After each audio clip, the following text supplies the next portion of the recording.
Hello students, myself Vikas Kumar Sahu, Assistant Professor in Bharati College of Pharmacy. Today we will discuss and continue with the health education and community pharmacy. That is topic is our health. So we will discuss today the standard of living. Health education community pharmacy का जो unit है उसमें हम उसको continue करते हुए हम आज पढ़ेंगे कि स्टैंडर्ड जो लाइफ होती है उसके बारे में, किस तरीके से जो लाइफ होती है वह किस तरीके से इम्प्रूवमेंट होता है और किस तरीके से जो है हमारे हेल्थ को इम्प्रूवमेंट करने में मदद करता है। स्केल ऑफ आवर एक्सपेंडिचर्स, जो हमारे एक्सपेंडिचर्स हैं वह किस तरीके से हमारे लिए महत्वपूर्ण है, किस तरीके से हम उसका यूटिलाइजेशन करते हैं, इसके बारे में हम स्केल ऑफ द एक्सपेंडिचर्स के बारे में पढ़ते हैं। देन गुड्स वी अज्यूम, जो गुड्स होते हैं, जो गुड्स होते हैं जो हमारे डेली लाइफ में यूज़ होते हैं, जो हमारे हेल्थ को इफ़ेक्ट करते हैं, उसके बारे में कितना कंजप्शन हुआ है उसके हिसाब से उसको डिवाइड किया गया है। सर्विस वी इंजॉय, कौन कौन सा सर्विस है जिसको हम इंजॉय करते हैं।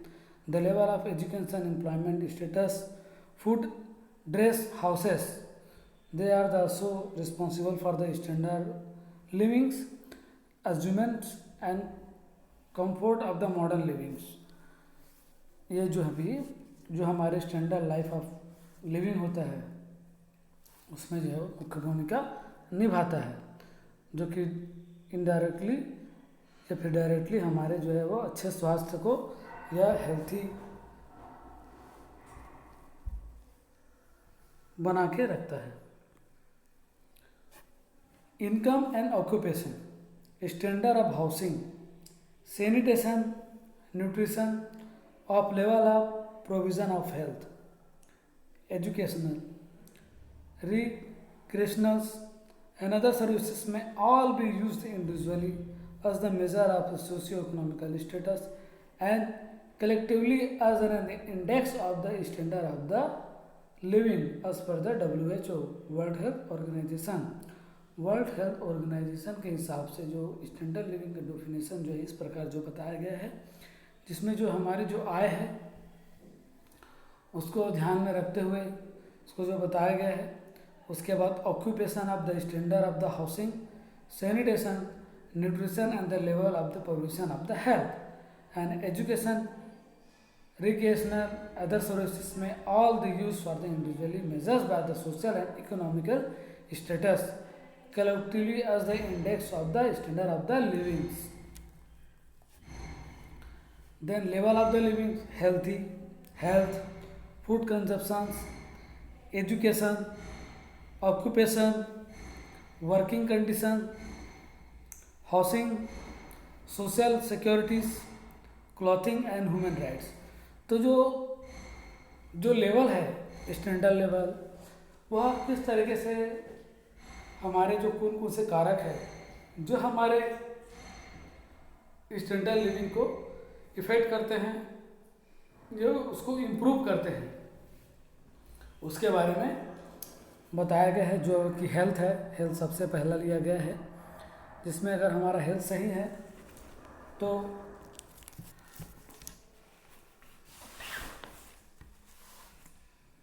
उसको भी स्टैंडर्ड लिविंग के कैटेगरी में रखा गया है।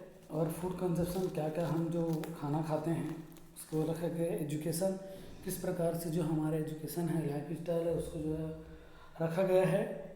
ऑक्यूपेशन, हमारा जो है व्यवसाय क्या है। वर्किंग कंडीशन, किस तरीके से है, वह आरामदायक वर्किंग कंडीशन है या फिर कोई पर्टिकुलरली कॉम्पिटिटिव वर्किंग कंडीशन है। हाउसिंग, हाउसिंग कैसा है। सोशल सिक्योरिटीज़ की क्या कंडीशन है। क्लॉथिंग का जो कपड़े पहनते हैं।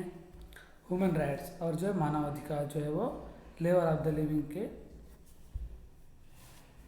लक्षण के रूप में इफेक्ट होते हैं।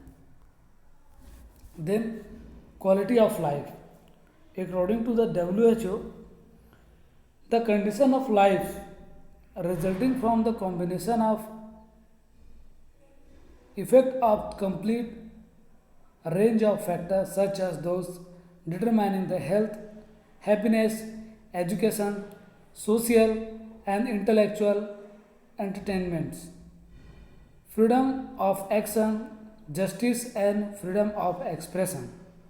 तो जो क्वालिटी ऑफ लाइफ के बारे में जो WHO ने परिभाषित किया है उसमें यह बताया गया है कि जो भी हेल्थ को डिटरमाइन करता है, हैप्पीनेस को बताता है, इंडिकेट करता है, एजुकेशन जो है वो उसमें सपोर्ट करता है, social condition, intellectual attainment and freedom जो एक्शंस होते हैं, जो जस्टिस है, जो एक्सप्रेस करते हैं, फ्रीडम की आज़ादी जो होती है वह जो है वो क्वालिटी ऑफ लाइफ को इंडिकेट जो है वो करते हैं। Determinants the factor which determinate the health of an individual are many. Some are inside the body, genetic, some are outside the body, environment factor। तो जो डिटर्मिनेंट्स होते हैं वह जो है वो आंतरिक होता है और जो बाहरी होता है।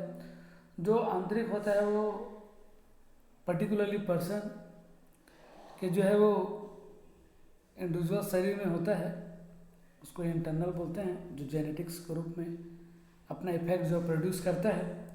इन्वायरमेंटल फैक्टर्स भी होते हैं जिसके अंतर्गत जो है वो डिटर्मिनेंट्स कर सकते हैं, ये जो कि हेल्थ को जो है वो डिटरमाइन करते हैं। उसके बाद जेनेटिक्स सबसे पहले पढ़ते हैं।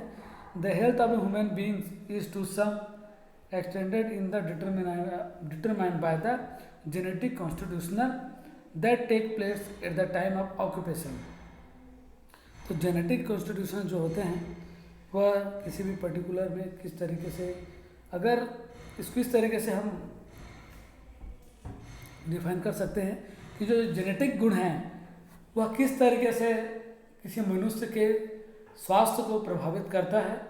जेनेटिकली जो पर्टिकुलरली कैरेक्टर्स हैं जो अपने प्रोजेनी से, उसके प्रोजेनी पे उसके जो पेरेंट्स से आए हुए हैं वह जो है वो उसके हेल्थ को डिटरमाइन करते हैं। जैसे कि किसी का आँख, किसी के पेरेंट्स के जो आँख जो भूरा है तो जेनेटिकली जो कैरेक्टर है उनके प्रोजेनी में आ जाता है और उसका आँख भी भूरा होता है। सम कैरेक्टर्स होते हैं जो DNA चेंजेस जो है हो सकते हैं।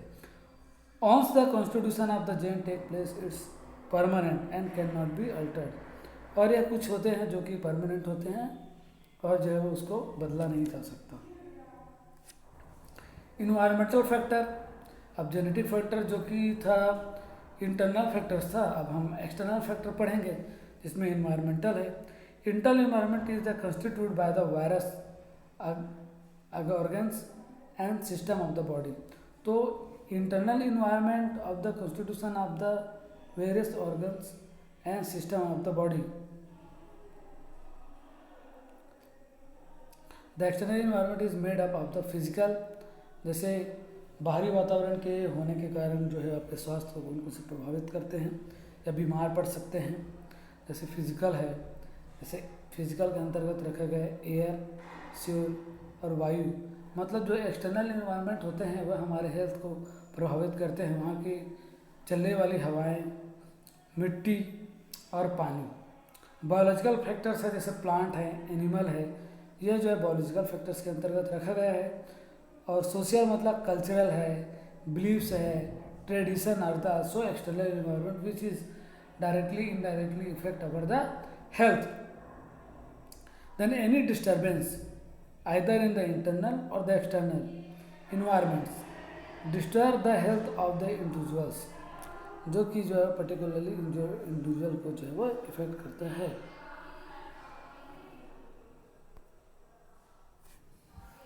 Lifestyle, social, economic condition, education, occupation, income, health service are also responsible and affect the health. Other factor affecting the health, कुछ अन्य प्रकार के भी फैक्टर हैं जो कि हमारे हेल्थ को इफेक्ट करते हैं। जैसे पर्सनल हाइजीन, मतलब खुद की इम्यूनिटी क्षमता कितना है, मतलब आपका जो प्रतिरोधक क्षमता कितना है, कम है, ज़्यादा है। तो जिस मनुष्य की जो प्रतिरोधक क्षमता अधिक है वह जो है वो हेल्थी कहलाएगा और वह कम बीमार पड़ेगा। और उसका जो मॉर्बिडिटी रेट जो है वो कम रहेगा। या पर्टिकुलर एरिया का वाइज एरिया पर्टिकुलरली क्षेत्र का अगर हम बात करते हैं। एक्सरसाइज पर्टिकुलरली अगर कोई पर्सन जो है वो एक्सरसाइज करता है, अपने बॉडी को व्यायाम के द्वारा जो है वो हष्ट पुष्ट बना के रखता है, तो वह जो है वो हेल्थी कहलाता है और वह जो है वो मॉर्बिडिटी रेट जो है वो कम होता है। रेस्ट एंड स्लीप मतलब आराम की बात हो रही है या फिर सोने की बात हो रही है, मतलब नींद भी जो है वो आपके हेल्थ में जो है वो अच्छा स्वास्थ्य के लिए जो नींद है, भरपूर नींद, वह भी जो है बहुत ही महत्वपूर्ण कारण है, जिसके कारण मनुष्य को कम से कम नॉर्मल एडल्ट को 6 से 7 घंटे पूरी गहरी नींद लेनी चाहिए, जिससे उसका जो स्वास्थ्य जो है वो ठीक रहता है। आराम करना भी बहुत ज़रूरी है, रेस्ट लेना।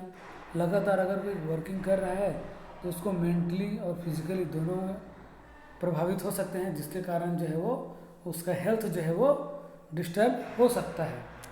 इसलिए को आराम करना भी बहुत ज़्यादा ज़रूरी है। Posture is also responsible for the effect of the health. A clean the home environment, अपने आसपास अपने घर की जो काम करने की जगह है या फिर अपने घर की जो जगह है वह जो है वो साफ़ सुथरे रहने चाहिए, है ना। Influence of the smoking, alcohol and drugs, जो स्मोकिंग है, अल्कोहल है और ड्रग है, ये भी जो है वो प्रभावित करते हैं किसी भी पर्टिकुलरली हेल्थ को। क्लाइमेट एंड क्लॉथिंग, क्लाइमेट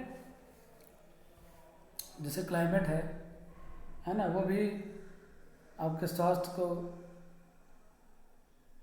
बहुत ही इफेक्ट करता है, जिसके कारण जो है वो इम्यूनिटी सिस्टम जो है वो इफेक्ट पड़ सकता है, जिसके लिए disease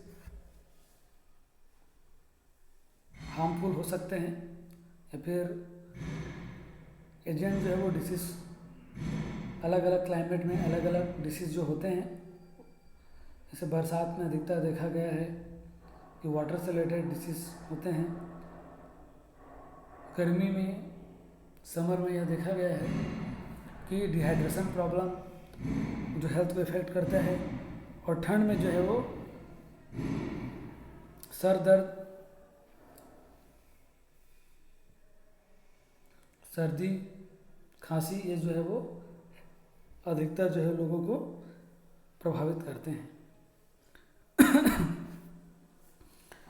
safety measures at the play and work, जो भी हम काम कर रहे हैं उसमें हम किस तरीके से जो है वो सेफ्टी मेजर्स हैं उसको जो है वो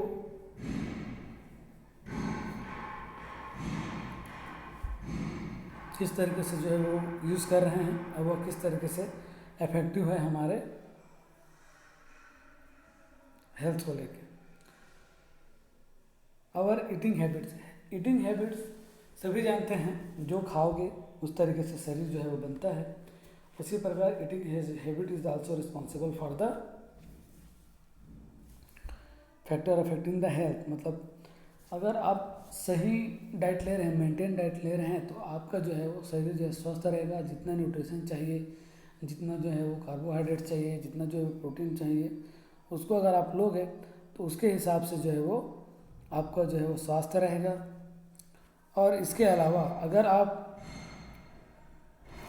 कम खाते हैं तो आप उसकी कमी से होने वाला डिसीज हो सकती है, और आप अगर अधिक खाते हैं तो अधिकता से मतलब एक्सेसिव प्रोटीन्स, एक्सेसिव फैट्स के कारण भी विभिन्न प्रकार के जो है वो बीमारियां जो है वो मनुष्य को हो सकती हैं। इस तरीके से हमने देखा कि जो इंटरनल और एक्सटर्नल इन्वायरमेंट फैक्टर्स हैं, उसके अलावा भी जो अदर्स फैक्टर्स हैं वो भी जो है मुख्य भूमिका निभाते हैं हमारे अच्छे स्वास्थ्य के लिए। तो इसके अंतर्गत हमने पढ़ा personal hygiene, exercise, rest and sleep, postures, clean house environment and influence of smoking and alcohol and drug. Other is climate and clothing, safety measures at the play and work, our eating habits. तो इस तरीके से आज हम इतना ही video को post करते हैं, बाकी आगे हम अगले वीडियो में कंटिन्यू करेंगे। Thank you students.